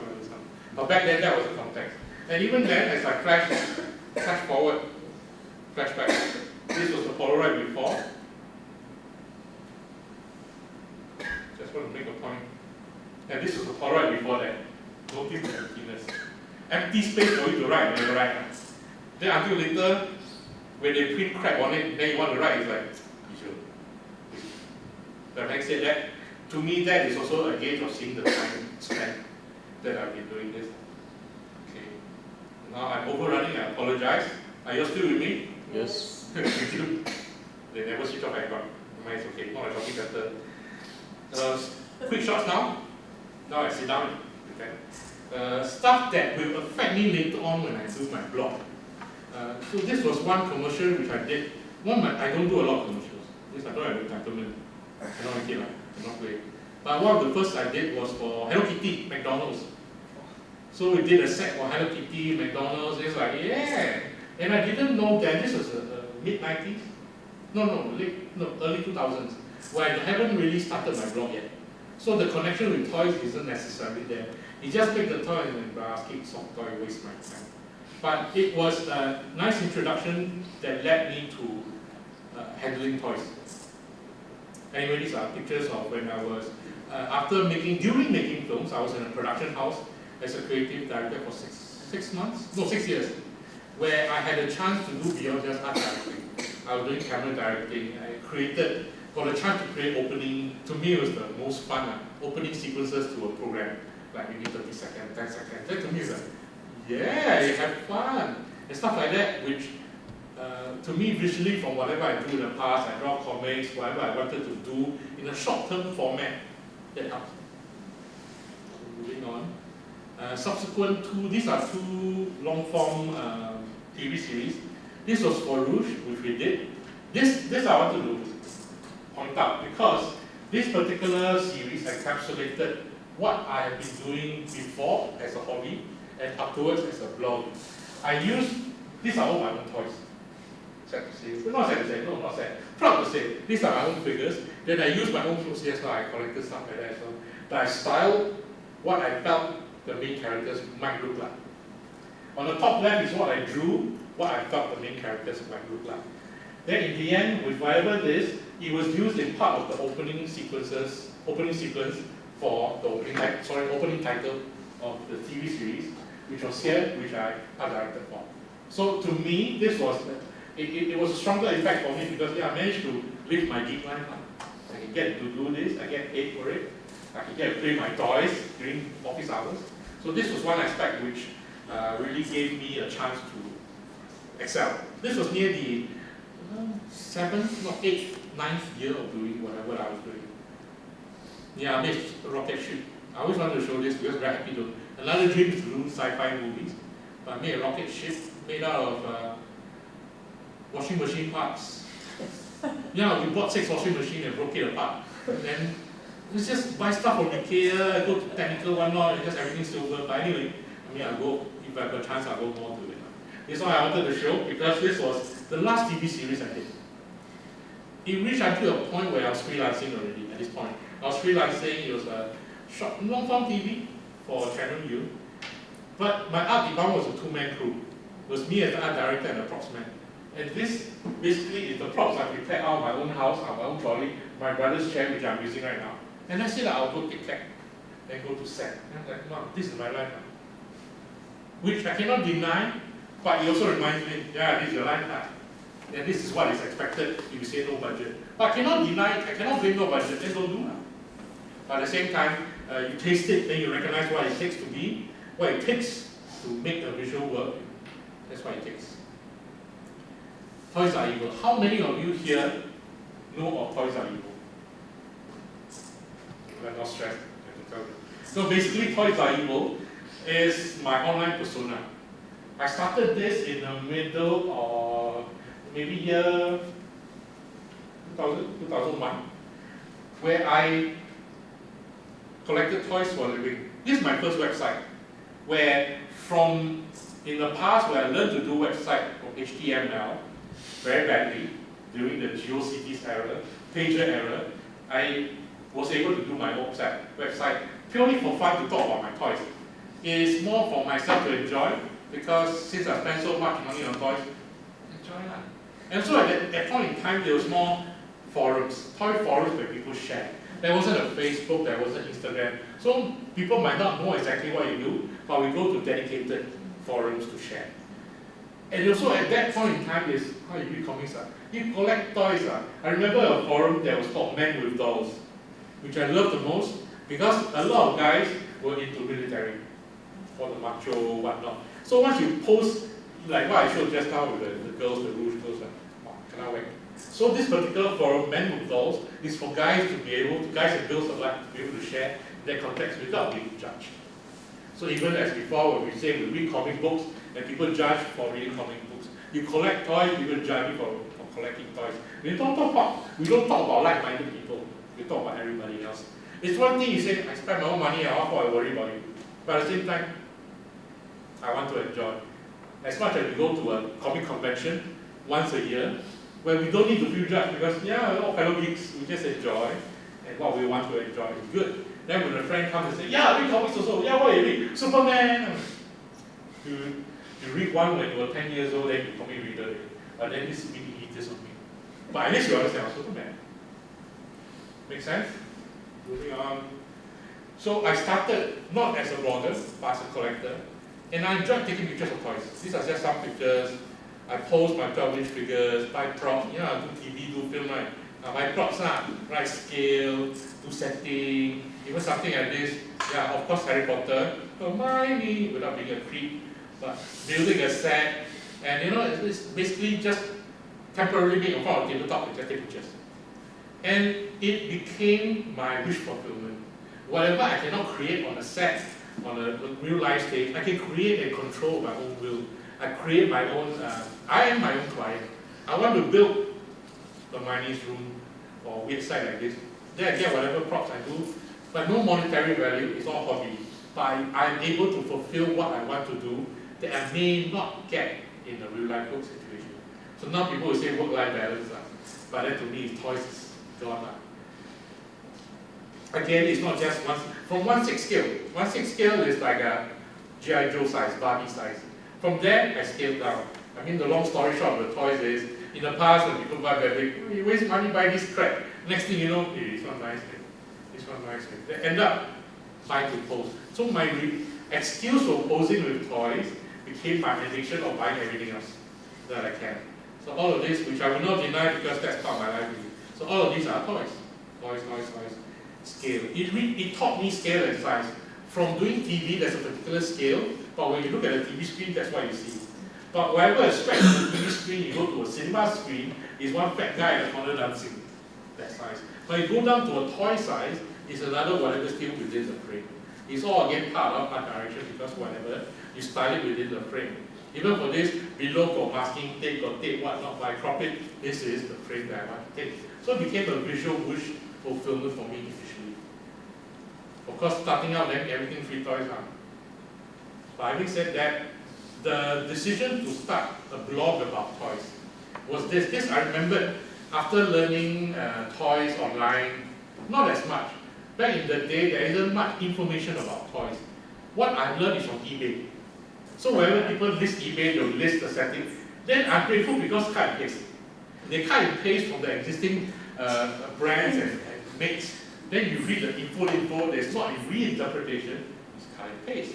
So I learned from eBay. I remember this because I bought, now I think back the money aspect, anyway, Toys Are Evil is because of the money aspect. It reminds me Event Evil. But it is true. This was a gift to a person I obviously paid too much for the toys for, from Hong Kong that he sent to me. They say, hey, this one give to you. It's free. It's a flyer for Pete's sake. But it married the toy genres I collected as well. Because initially I collected toy figures, not as much military as I did streetwear. Then I started to collect Michael Lau. If you're familiar with Michael Lau, he's known as the godfather of urban vinyl in Hong Kong. So he did with more designer vinyls. This was his, but he did it for the 1/6 level. So to me, the scale, the size, and the temperament met me. Until now, I still cannot afford his stuff. But I was like, oh, God. Then he needed a guy that I need to pay money for off eBay to give me something free like that. Then I can recognize the information that was given out that nobody necessarily talked about. Then I wanted to know more, and that's how Toys Are Evil evolved. Initially, it was just me talking about the weather. Smoking, talk to this, smoking, then emo. I was joking just now. In the past, emo talk about how sad my life is, emo. I suddenly want to talk about poems and whatnot. It's free for all, because nobody's reading my ex-girlfriend already ex-video. But at the same time, after what had happened to me health-wise, it's like, well, emo for crap, man. But having said that, this is one of the impetus that moved me on.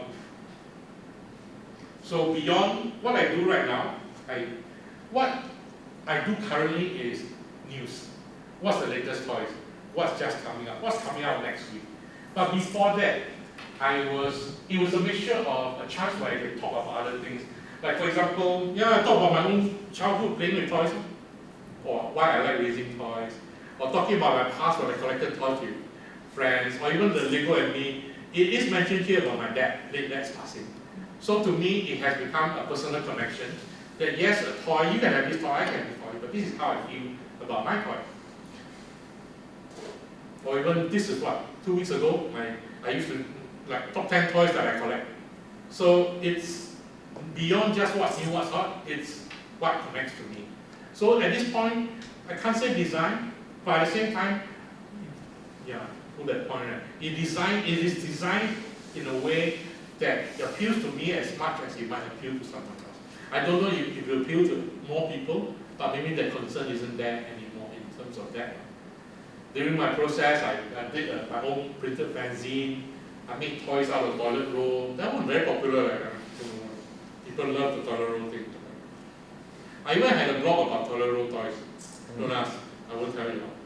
But even with that, subsequently, when I'm talking about toys, these are my own custom toys. I'm proud of them. I can only be proud of them because I don't do a lot. Because I don't do a lot, I'm precious now. But having said that, you got a chance to do, a chance to show off here, I'm all good for it. Okay, this one is, at this point I have blogged for about 4 years, 5 years. This was 2009, 2010. I had a booth, one of my pride in my blogging days, my booth with SCGCC, ToyCon, 2009. Had a booth, I don't know why I could spend the money, but it's all PR. And I was flown to Thailand to cover the event. I was flown to Jakarta to cover the event to blog. At this point, I recognized the blog. At this point, 2010, I was no longer active in the film or media industry. I was focusing on my blog. At the same time, it was an active, very active separation of my past life, meaning design, and my current life, meaning toys. But if you look at my earlier blog posts, I do talk about my work. But just don't bitch about your work. You just show pictures, happy, innocuous. Now I take pictures because I posted in the past. But I actively kept both apart. Because part of the fear is I want to have something of my own, but at the same time, I don't want to be judged. Having said that, I also recognize at this point, I ain't going to be earning big bucks. Nobody's going to pay me to blog. But be able to be flown overseas, to be housed, to cover an event, okay, it's a good compromise. I get to be flown overseas, got a chance. This happened, these two events happened within a span of a month. Flown to Thailand first, then to Jakarta. All of this, to me, is what I felt was the pinnacle. That's it. Then until, this one is the show, this one is the drama.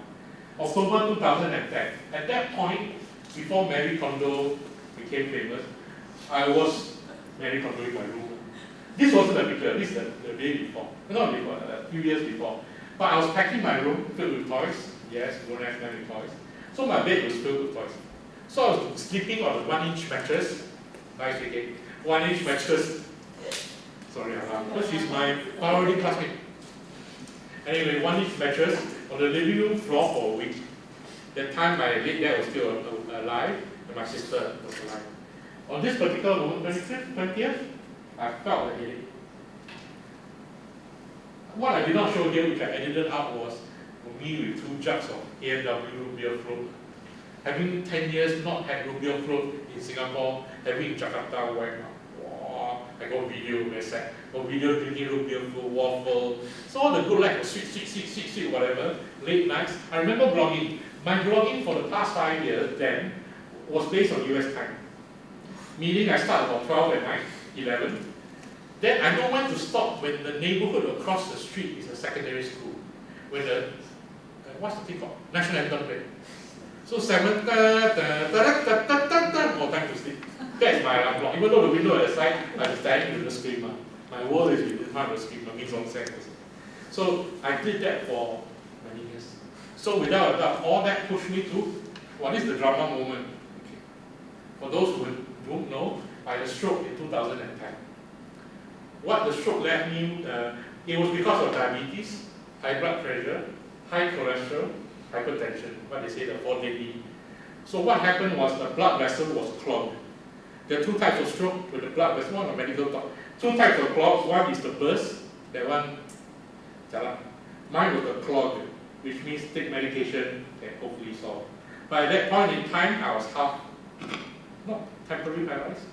So it's like this. You know when young you feel fun, but when you're actually like that, it's not funny. So I was stroked, half gone, my throat was, I remember saying before, my mouth was saying literally like for the first few days.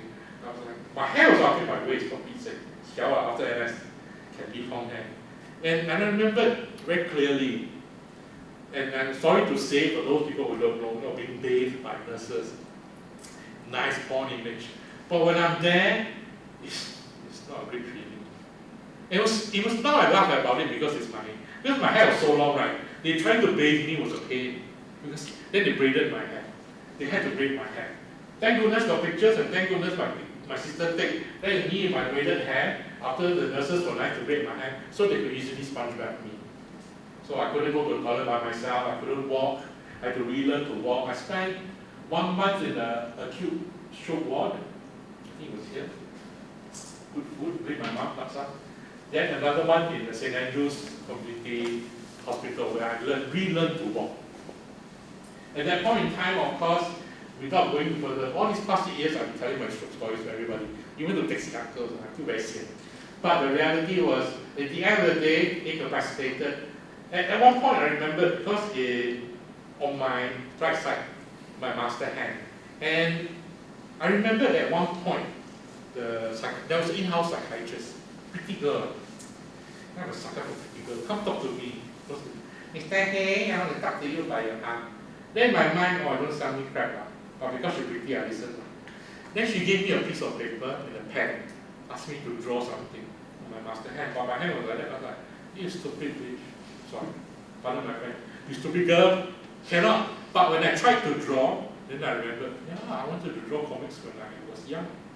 I'd forgotten all about it. Because in the process of earning money, design, selfish gains, I forgot about what my dream was to draw comics. Even though in the middle I draw for fun, but it was, you don't think about it, you just draw for fun.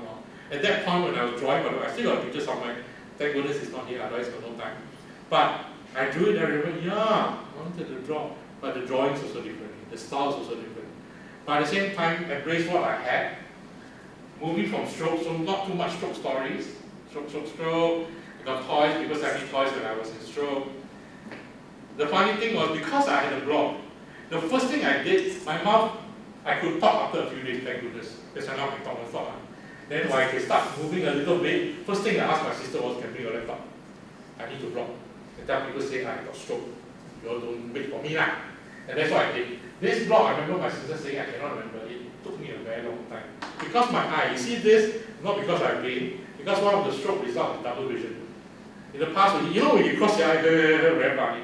That's how I look at things all the time now. It affected my eyesight. It used to be double vision like this, which is crap. So people say you drunk, you walk a straight line, say I can see two lines. So now in theory, I see double of the people, and it feels good because a lot of people. But at the same time, it must keep. So this blocks my eyesight to a certain degree. It's funny because if you look back, it used to block here.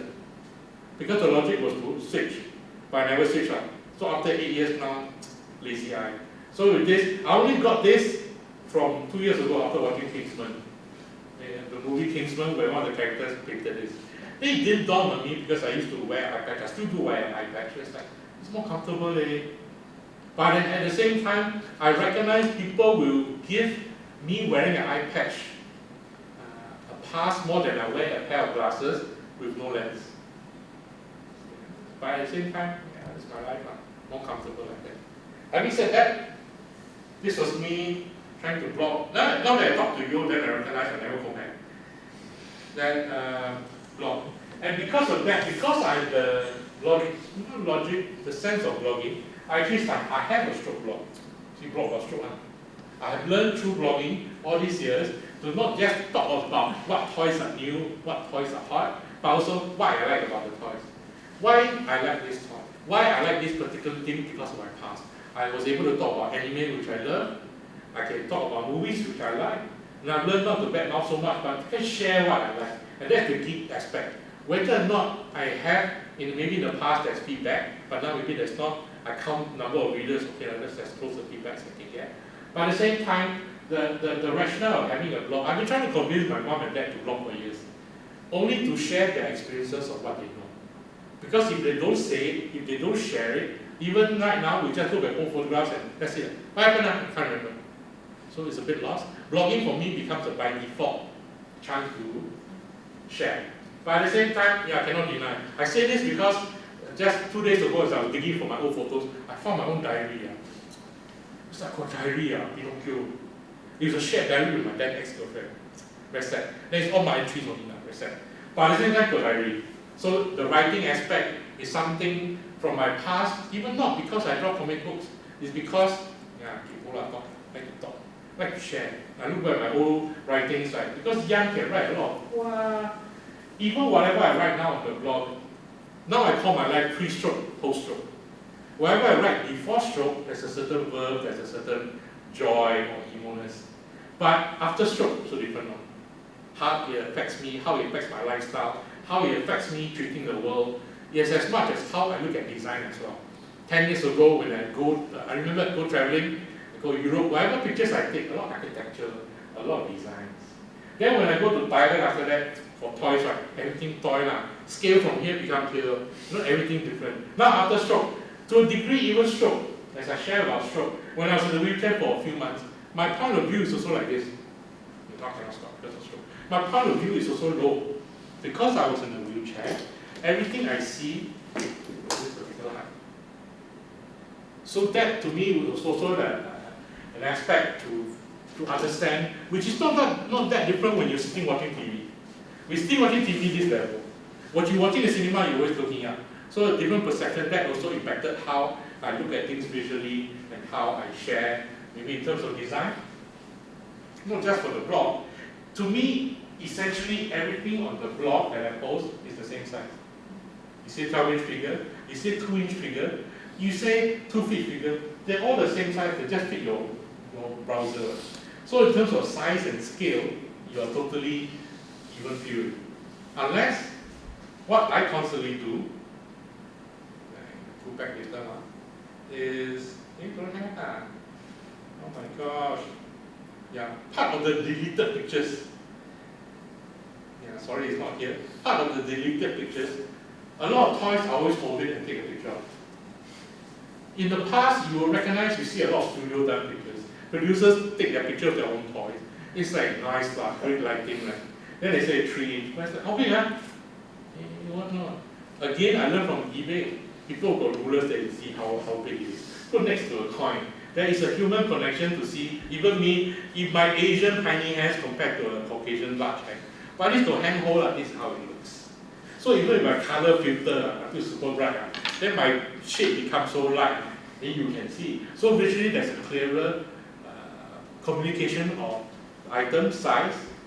To me, that makes sense. Even for me, as I collect toys, now everybody goes online and buy.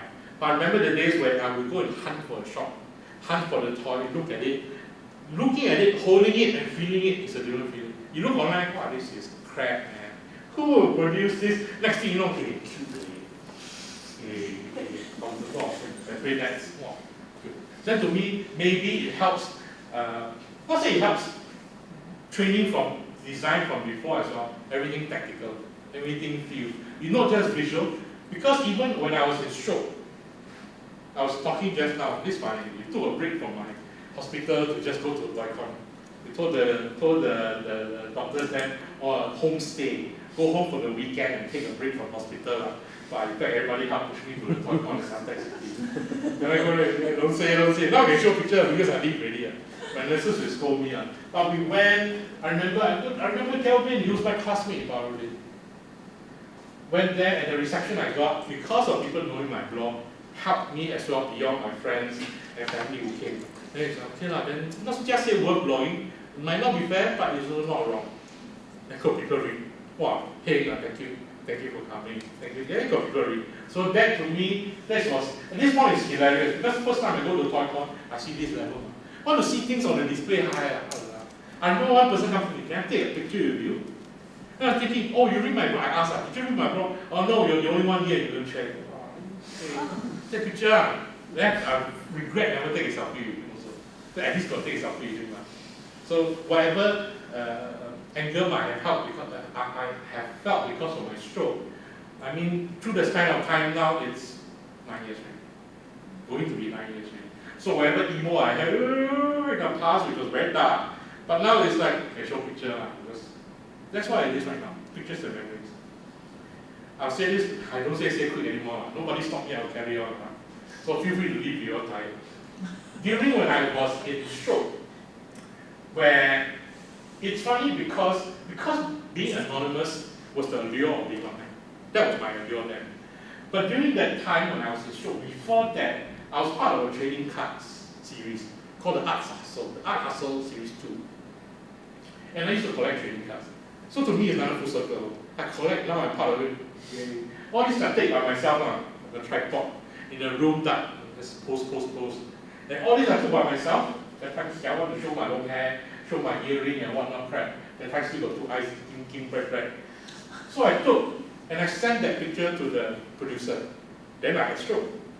His production delayed a little bit. But at that point in time, when people found out I had stroke, I told everybody I had stroke in my blog community. So everybody reported. So I became the infamy. You know, people talk about me, but they use this picture. They said, wow, before they got no picture of me. It's not on Facebook as much. People don't necessarily see face. Maybe go TOYSREVIL, go selfie and whatnot. But no picture. But at that point, they asked if everybody used the same picture. I didn't get a screen grab here, but it's a multiple website with the same picture. And they got stroke, and they got stroke. Yeah, okay lah. Luckily, it's a picture I take myself. But having said that, it's a dream come true, trading card. So it's another full circle. And this was funnier because This was a picture I took for myself because of XFG. Want to have more options to give to the printer, but he only asked for one. In the end, he printed two, maybe because I was shocked. I didn't get a bit of the sympathy vote. I got 2 cards. So this is the only record of me in my room back then. Because when I had stroke, my brother and sister cleared up my junk. I had a lot of junk in the living room, from toys to props. Then you all understand. My props through the 10 years, I keep. They moved to my bedroom, so my bedroom is now storeroom. But all of these were a mark of the past, pre-stroke. So all of these serve to me as pre-stroke, in that sense. Moving on are pictures on my blog, if those they have not seen it before. From playing with toys as a hobby to being an addiction, then might as well use it to make things out of it. I did this as a postcard to be able to give to people free. What I covered up was a TOYSREVIL.net, because now I'm not relevant now. I lost it. But at the same time, then make use of what I have from the past. This is drawing, ending soon. Drawing. I rediscovered drawing with whatever issues I might have had. It's not just I want to draw comics for a living anymore. It's because I can draw. Thank goodness this hand can draw. So I draw whatever I join in, like Inktober. Anybody here familiar with Inktober? It's once a month in October. In the month of October, every day draw a single drawing for Instagram. So there are thousands, how many thousands of people do it. But I enjoy it because you're part of something. I used to want to have my own hashtags, and I still do. Because out of a sea of 1,000 million, millions of thousands of people, everybody using the same hashtag, how are you able to stand out? I don't know how. I know my work is not of a particular standard, or I give myself that stress that, no, it's there, but I might as well give myself my own hashtag. So when you click check hashtag, it's on my picture. Because if you don't self-promote you, how dare you expect people to promote you for you? But having said that, it goes back to all the websites I showed you just now, right? These are all free. So it's one thing when you pay, you expect somebody to service you. But another when you do it yourself. So if you turn yourself around, if you're the client, then it's an issue with your. So in this context, I can recognize it's all a very selfish inner thing that I choose to do this because I only answer to myself. So I openly admit that. So sketches that I did, now I have people on my Facebook sketches, these are all sketches I did for October. Will people see it? How people feedback is not as important as I'm able to draw in my context. So what toys bloggers do. It's funny because I didn't realize it a few days ago. These were all pictures taken before my show. I didn't recognize until now. Thank you. So it's funny. I want to show this picture because this room, the setting like this doesn't exist anymore. Because of whatever things has happened. I won Best Blog in 2011 for my blog, for the Designing Toy Awards, which I've always felt. Remember when I talked about I won the Best of Class, all young designers, I always felt it was lucky. I won this, back then it was the inaugural, first ever. And when people vote, they can say the reason why. They can state the reason in their vote.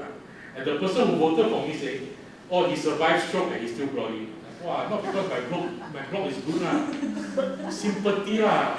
Okay. Walao eh. Then it bugged me for a few years. It's like, oh Lord, this pay. But at the same time, now it reached a point because old already. Wow, hey, got the vote. Thank goodness for the bugger and the sympathy. I got a trophy that's tarnished.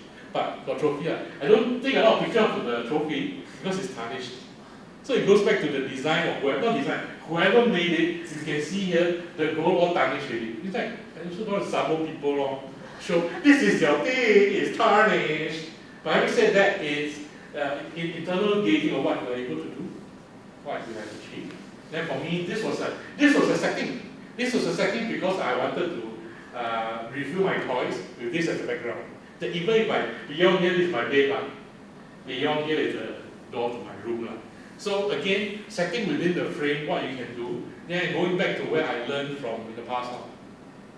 But having said that, like this, I have never wanted to be a personality per se, much less my teeth going saying because when I was in stroke, my teeth got gum problem.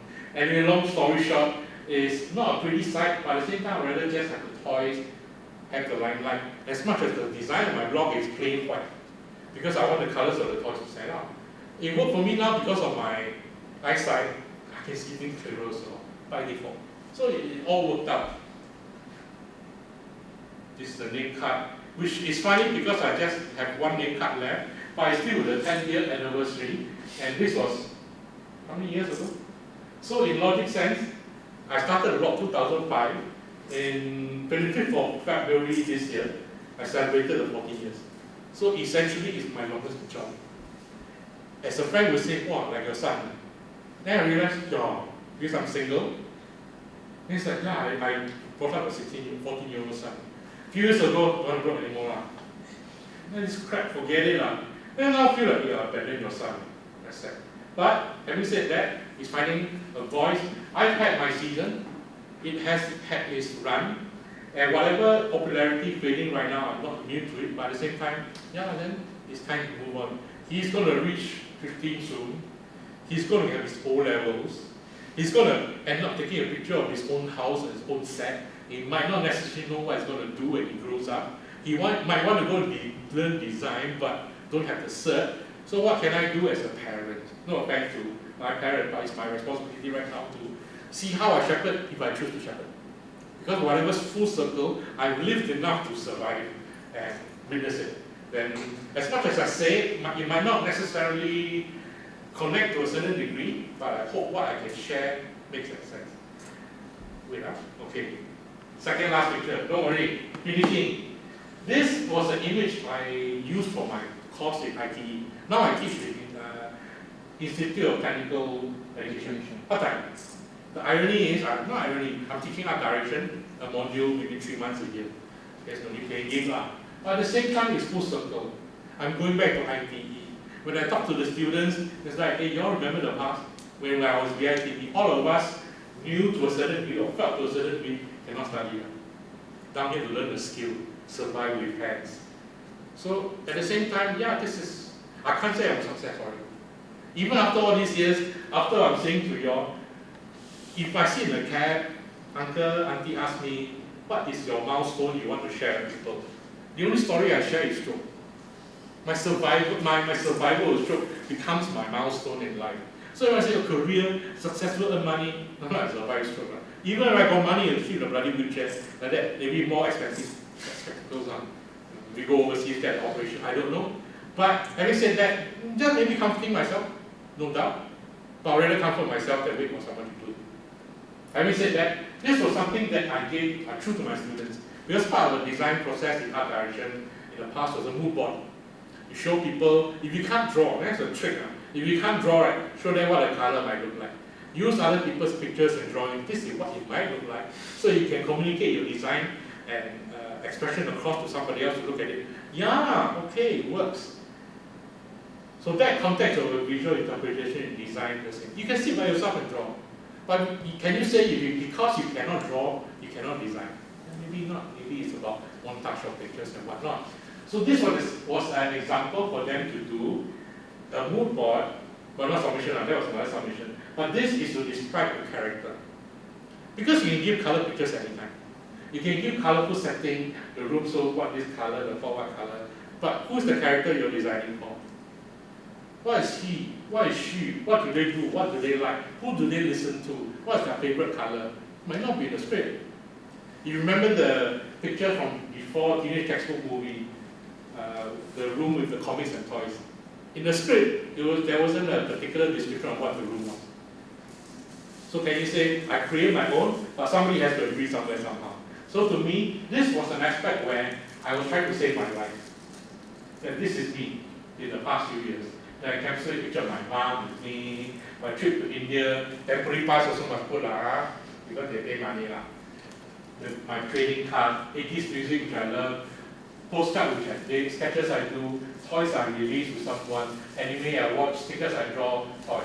So in the end to me, it is my chance to be able to share with everyone who might not necessarily know. But at the same time, for the students as well, you're saying back then, you're designing this, you're doing this person, what do they like? Who do they like? It could be as simple as you like K-pop, that's a poster in the wall.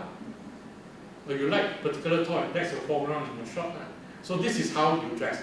But having said that, now to tie it all back in, because this is about design talk as well. How much tips I can give to do a good design work versus how much it can connect to you that is part of your life, because design is life. In the past, design is problem solving. But you wait for someone to give you a problem that you solve. But you never have your own impetus to create anything. And you choose not to create anything because you're spending a lot of time solving other people's problems. Or problems that pay you money, hence you devote much time to solve it. So for me, the toys and the blog was a chance for me to be my own client. I give myself the thought, if somebody gave me this free toy. In the past, I get free toy very happy. Right? Now I get free toy, I'm very stressed. I have to do something about it. Cannot free, thank you. No, then the client will think, oh, basket. Don't like that, then other people will knock on my door for free toy. So I will find a way to creatively show it. Then I actually would ask, can I hold it? Can I show my hand? Because after a while, you also recognize, for me, certain people don't naturally show a hand holding it. Why? They don't want people to see scale. This toy looks damn nice. Oh. Wow! How big is it? 3 inch. How much again? No. So a lot of advertising might not necessarily be clear. But once I hold that toy, it's $90. Oh my gosh. Not worth it. Cannot demand. But at the same time, that's how it works. So how, if I play the game, I remember Hot Toys. Everybody familiar with Hot Toys. They always have the studio photos. They always have a lot of 18 pictures, 20 pictures. And I always thought it was smart. But it's time, it is pictures for them to produce themselves. Pictures of their toys in immaculately beautiful posed positions. Then you look at it, I want a piece of that. Wow! I remember recent Captain Marvel, the most recent, people might know. Captain Marvel toys. Like, wow! But on the other hand, collectors around the world, once they take it, they will take a picture, comment. Wow, the production photo looks so nice, but the factory come out like crap. Very easy. The picture looks so good, this one looks like a bootleg. You cannot hide. You can only con as many people as you can when you pre-order toys. As much as you con people with trailers, when you look at trailer, wow, this looks like a kick-ass movie, man. Go inside, see. That was it. But then, that's the reality. Whether or not it's by design or by choice, it's bread butter, it's also what you should do. Sorry, there's no particular reason to it. So, in the end of all this, I look at all this, what can I do next? Maybe it is me recreating, this is a picture that I never showed. Even I look back, wow, Transformers, I go to Transformers, Secret Wars, wow.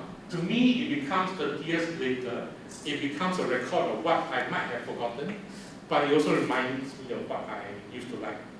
Having said that, coming back to the context of design, what do people design for? Design for film, which I do. Design for TV products.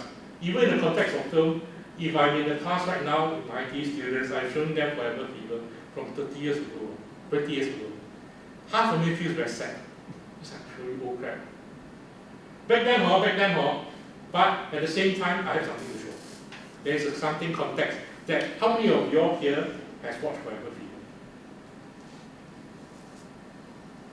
Thank you. But at the same time, that no longer becomes an ego issue. It becomes, oh, good, I have a chance, then you can watch. Because if I don't know, if I don't tell you about it, you might not have a chance to watch. Same as toy. If I don't blog about this toy and that toy, you can read it from somewhere else, maybe, but then you won't know what exists outside. As I tell a lot of my artists as well, you need to let me know what you have, that I can talk about it. Because if I don't know what you have, I can't tell anybody, I cannot tell anybody else what you have, because I don't get it doesn't mean that connection isn't necessarily there. So in terms of design, even now, so I'm trying to make a tie-up, right? It's a connectivity beyond just purely draw. A lot of people feel about it. What they feel about it before, what they feel about it after, what they feel about it 30 years later, 20 years later. It breaks my heart when I think of Philip Stark. Now I don't love him as much, but I know I want to be Philip Stark. But this current age, people might not necessarily know Philip Stark. So I translate that as a comic artist. I translate that to a designer. I translate that to a film director as well. You can remember Stanley Kubrick's, and I have my own movie heroes like Ridley Scott and whatnot. But does everybody necessarily know? But it doesn't mean everybody is less of it or less for it. It just means you got more chance to see that. I will not say how to see it, but you got more chance and more things to see. Does it make sense? Thank you for listening. I keep on saying very quick, right? So 1 hour later, I say, I'll leave this open to anyone. Does anybody have any questions? Not really. Because nobody is switching on the aircon and lights, so I still carry on. So, you were in school, by the time you get techniques, okay, I get it. Any questions for everyone? No. Thank goodness it's only 60 over slide. 90 slide, and then tomorrow, Sunday, we go breakfast together. Any questions? If not, I ask, how do I know you from? How did you find out about this? My family runs law firm. Sorry? Law firm accountants. Oh, nice. Hi, Andy. Very fast. Sorry. Thanks. Nice. So you knew about this because of the blog? Who knew about this because of the blog? What Instagram? Who knew about this from my film days? I keep looking at you lah, Basket. Personal invite can. No. Yeah, That's a nice way to put it. Mom and brother, yourself, student here? Yeah, like your pen, why am I sitting here basket? No bad. Like yourself? I'm a student here, so there was an announcement about the Oh, showcase, nice. so I Thank you. was So you have no clue who I am. no, sorry. No, it's fine. You reach a point where this is very, I don't know what's the word, I try to not use vulgar words. It's like after a while going to toy conventions where people might recognize me for my eye patch, that I suddenly feel the stress of like, hey, hi, hey, look at my things. I don't look at your things, it's crap. But I don't want to feel like that. I just want to go and enjoy until I reach a point where I want to cosplay like somebody else and nobody can see me, like a mascot. Not that I know or I think I'm a personality enough for people to, not at all. But I just want to enjoy. It was funny because last year I went to ToyCon with my own money. I didn't ask for free pass. Then after that, I regret and basket with my own money. But at the same time, it's then the habit kicks in. After 14 years of blogging and seeing toys, you take pictures like coverage for event. But that year I choose not to. I asked somebody else to take picture for me. At the end of the convention finish, hey, you got the pictures, how are you going to pass to me? Oh, I didn't take. So now I got an empty year of no coverage. But having said that, again, then take some pictures. Lucky I took pictures with fans, selfie. And people, right now, they are able to take pictures of their own products. I can embed your Instagram pictures. They end up doing coverage, a documentary and all that. So it's helpful because people are giving themselves a chance to be talked about. It's the same I feel for even movies in the past, where I felt independent movies in the past. When they do independent movies, they say no budget. Yeah, we all understand. But then you don't promote your movie, people won't know you exist. You promote within your circle, then it's like, eh. Then of course your kaki will come and see, but that's it. But even now, I'm happy to see a lot of Instagrams or whatnot to promote their stuff a bit more. Because it's like me getting free website, free. But you need that effort to do. I can say all this. I can blog about all this, right? I can stand here and talk about this because I have no particular commitment. I'm not married. I don't have kids. So can ramble on like a dream. But at the same time, I got kids. I got time to do this. Siao. Not Saturday daycare or something. Then Sunday tomorrow, go where to eat. Without a doubt, I look at my friends who are married. That is the understandable thing. For time every day, Instagram. Just now on Instagram, the corridor to my mom. I say Instagram, this is how it looks like. Hey, I think, this type of thing is so cool. But then it is content. You're creating content for people to see, want to see more. Whether or not it's designed, sorry I'm rambling, whether or not it's designed or it is a conscious effort to let people know you exist, be it from a design viewpoint. I used to say it, and I still think now, in school, there's no point you being the best illustrator that you are, but nobody knows you exist. I can draw something fantastic. I look at my old sketchbooks, I look at it, wow, nice, so what? I myself see only. I have a whole bunch of drawings in the past, which once I started online, I did not post because I don't want people to copy my designs. Does that make sense? Yes. Then years later, you see other people having the same design. Faster, later, so become old, and years later, then I can show you, yeah. But it becomes an afterthought because it's so easy now to copy. We joke about, in the film industry, we joke about, if once your movie is being bootlegged, that means it's succeeded. And I always believed it as well, because bootleggers want to earn money, right? They're not going to stupid to spend effort and time to bootleg something that doesn't earn money. So when my third movie, Street Angels, called the bootleg, I'm like, can earn money, man? Sure no. In my heart, why you bootleg yourself? But at the same time, at least got bootleg. I got a copy, even though I can watch it now, because no VCD player, but at least got. Or even Teenage Textbook, we're talking about, what I have is a VHS. My VCD, very stupid, I sent to someone, I don't have that. But having said that, then these are ending up being records of what we have. So wherever design, wherever, I can speak to you directly because I know you're artists, you're creating your works, you're doing media. So if there's a direct correlation, archiving from what I have right now, showing you pictures from 30 years ago that I struggle to find. That's in print format, that people don't do print format anymore. That my mom also in the WhatsApp, a lot of pictures, and me trying to clear, but even finding in my pictures, the old pictures that is digital, also one way blood. Because I keep everything. Then from 2 years ago, oh my god, every day Instagram, find picture, name label. Even all my pictures on my blog is a name. All my pictures that I post has a name. Because the world is run by name search, by hashtags. So whatever you search, they're not going to find IMG-7729. No, they're going to know that particular word that works. So in that context is what I learned from blog that translates to whatever you do. People don't see it, they don't know it exists.